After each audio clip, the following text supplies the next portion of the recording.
नमस्कार दोस्तों, आप देख रहे हैं एमएसपी क्रिएटर्स हब। दोस्तों, पिछले कई दिनों से भारत में अगले राष्ट्रपति चुनाव की बातें चल रही हैं।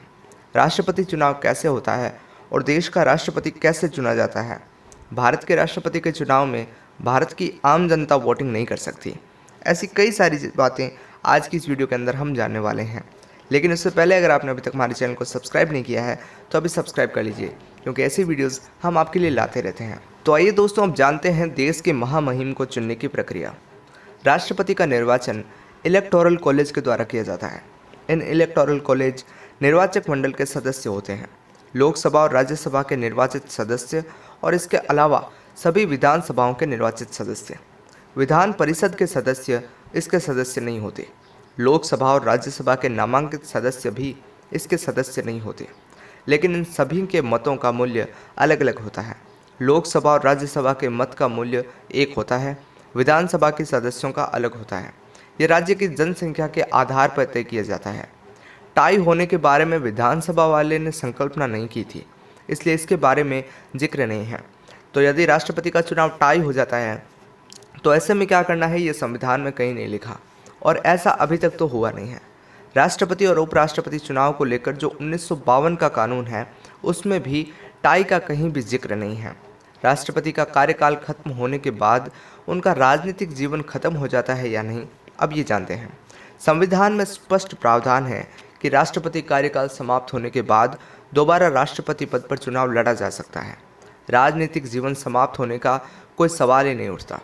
वो चाहे तो किसी भी तरह से राजनीतिक जीवन में रह सकते हैं, लेकिन देश के सर्वोच्च पद पर रहने के बाद स्वाभाविक है कि सांसद या विधायक या राज्यपाल बनना कोई पसंद नहीं करेगा, क्योंकि ये सब तो राष्ट्रपति के नीचे के पद हैं। दोस्तों, जब देश के लिए सारे निर्णय प्रधानमंत्री लेते हैं, जब सारे पावर प्रधानमंत्री के पास होते हैं, तो राष्ट्रपति पद का क्या महत्व है ये जान लेते हैं। ऐसा नहीं है कि सारे अधिकार प्रधानमंत्री के पास होते हैं। सबके अपने अपने क्षेत्र हैं। पूरी कार्यपालिका की शक्तियाँ राष्ट्रपति के हाथ में होती है। राष्ट्रपति इनका प्रत्यक्ष तौर पर स्वयं या फिर अपने अधीनस्थ अधिकारियों के माध्यम से इस्तेमाल करते हैं। राष्ट्रपति का प्रमुख दायित्व प्रधानमंत्री को नियुक्त करना और संविधान का संरक्षण करना है। ये काम कई बार वो अपने विवेक से तय करते हैं और कोई भी अधिनियम उनकी मंजूरी के बिना पारित नहीं हो सकता। वो मनी बिल को छोड़कर किसी भी बिल को पुनर्विचार के लिए लौटा सकते हैं। दोस्तों, आइए अब जानते हैं कि देश का राष्ट्रपति बनने के लिए क्या क्या योग्यता होनी चाहिए। भारत का नागरिक होना सबसे आवश्यक है। भारत का नागरिक ही राष्ट्रपति का चुनाव लड़ सकता है। आयु कम से कम 35 साल की होनी चाहिए। लोकसभा का सदस्य होने की पात्रता होनी चाहिए। इसके साथ ही इलेक्टोरल कॉलेज के 50 प्रस्तावक और 50 समर्थन करने वाले होने चाहिए। राष्ट्रपति का मूल कर्तव्य संघ की कार्यकारी शक्तियों का निर्वहन करना है और फौज के प्रमुखों का नियुक्तिकरण भी राष्ट्रपति ही करते हैं। राष्ट्रपति को उसके पद से महाभियोग के जरिए हटाया भी जा सकता है। इसके लिए लोकसभा और राज्यसभा में सदस्य को 14 दिन का नोटिस देना होता है। इस पर कम से कम 1/4 सदस्यों के दस्तखत होने चाहिए।